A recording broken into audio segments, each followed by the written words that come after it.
Biasanya orang mau servis AC itu ketika AC-nya panas, terjadi kebocoran, dan juga ketika AC-nya tidak berfungsi.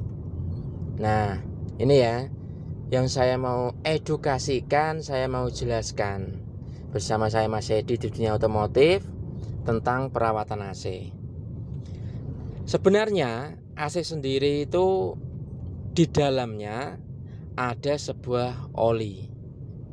Oli itu menjadi satu kesatuan, ikut bersirkulasi bersama, di dalamnya ada sebuah freon. Ketika terjadi rembesan, kebocoran freon, maka AC-nya akan menjadi panas. Nah, ketika rembesan terjadi itu, maka oli sedikit akan juga keluar, akan berkurang. Nah, ini yang perlu saya jelaskan ya teman-teman ya. Nah, ketika terjadi seperti itu, Anda baru melakukan perawatan AC, servis AC. Di situ ada rembesan, bocoran, entah di kondensor, evaporator, ataupun di selang-selangnya. Namun, sistem AC itu sama halnya dengan sistem air pendingin, sama halnya dengan sistem oli mesin yang butuh dilakukan perawatan, butuh dilakukan penggantian secara berkala, seperti minyak rem, kemudian minyak kopling, seperti itu ya teman-teman ya.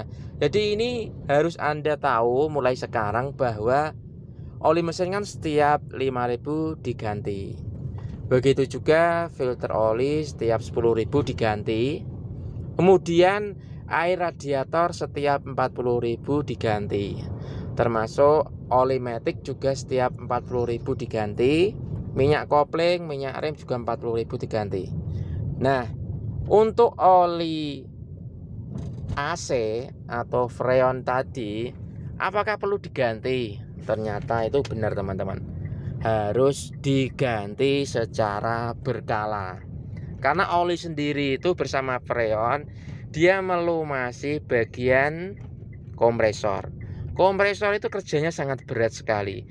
Dia mengkompresikan freon bersama oli ya di kompresor tersebut. Kemudian di situ ada ekspansi, kemudian ada evaporator yang akan didinginkan sehingga terjadilah sistem AC atau udara yang keluar dari kisi-kisi itu menjadi dingin. Jadi teman-teman, oli untuk sistem AC perlu diganti. Gantinya berapa kilometer? Ganti setiap 20.000 kilometer. Kalau mobil ini 87, berarti seharusnya sudah 4 kali ganti oli AC ya. Biasanya oli AC juga perlu dilakukan perawatan pembersihan kondensor, pembersihan evaporator, pembersihan blower, dan juga penggantian dari filter AC itu sendiri. Yang paling penting itu adalah olinya. Karena apa? Kalau Anda sudah terjadi kerusakan di kompresor, sudah ada bram-bram serbuk besi di situ, ikut sirkulasi ke kondensor, evaporator. Ketika Anda servis itu harus ganti semuanya. Ganti kondensor, evaporator, dryer, kemudian misalkan kompresornya jadi rusak, Anda harus ganti set semuanya, yang akhirnya biaya yang timbul akan semakin besar. Nah, ketika oli AC Anda itu diganti secara berkala, di situ bram-bramnya yang kotor juga akan ikut keluar, diganti dengan oli yang baru. Sama halnya dengan oli mesin, ketika oli lama diganti, kotorannya ikut keluar, diganti oli yang baru, akhirnya mesin menjadi sehat. AC pun demikian, AC akan kembali sehat. AC yang dingin belum tentu sehat, tapi AC yang sehat pasti dirasakan itu dingin.